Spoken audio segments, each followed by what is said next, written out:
Well, yes. So basically, you just follow these instructions over here and create a sandbox. Once you follow everything here,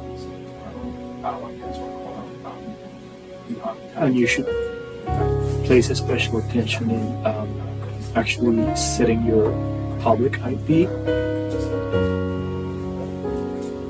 so that you can have access,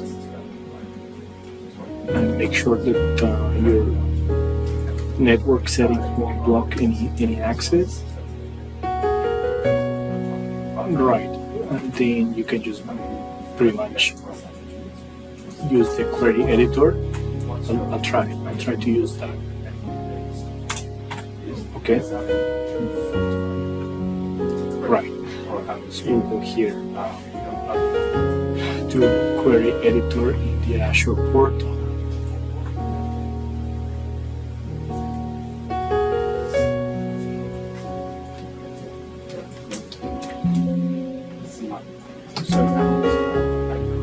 Interesting, it's not shown right there.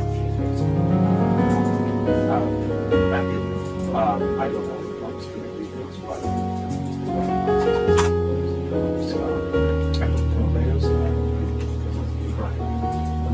we'll go with that.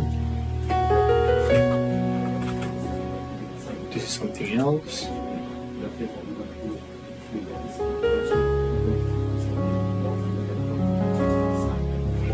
The Cloud Shell may not work.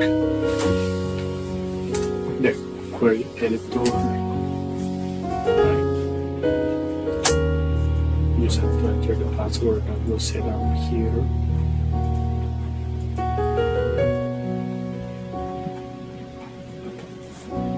In the tutorial, it should be the one.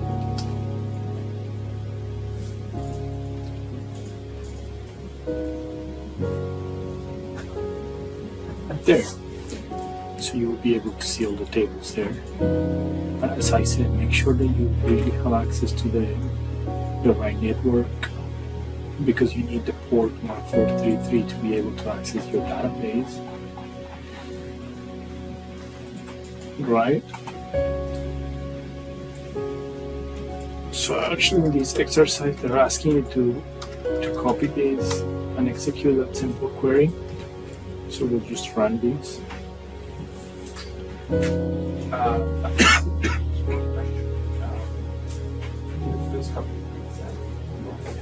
And then you get that result. Okay, so something else that I'm running here is I found a super cool web client called Dbeaver, database Beaver, and you can just run it by executing this command.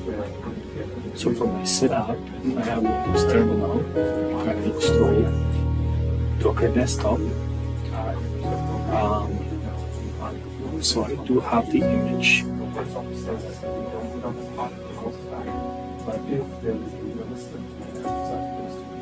It should be here, but it's not coming up. And it really is not coming up. But the engine is running. There you go. So I do have that one there. If you see in my Windows Terminal, I executed the command that is in the GitHub repo. You just basically run a container called Dbeaver. Let's see, just make this one much better. So you have that container running there. It's called Dbeaver, as you can see here. You will remove it once execution is completed, and you do have a interactive terminal over here, open port 8080, it maps to port 8978, internal in the Docker engine. You're setting a volume over there. You can see all of this.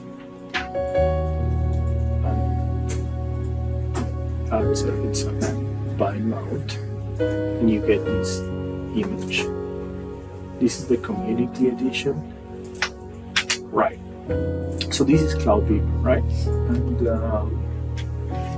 it seems quite cool to be able to run like a couple of interesting simple queries. And I know I'm connected there. I'm using this connection. I can see things in the database. I just don't know how to run the queries over here.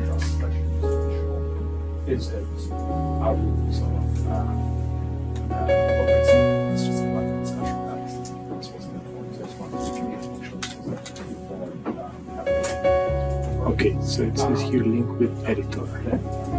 Ah, there you go. So you're just gonna put this here, this SQL statement, and you can do Control Enter, and then we get the first 20 rows of data.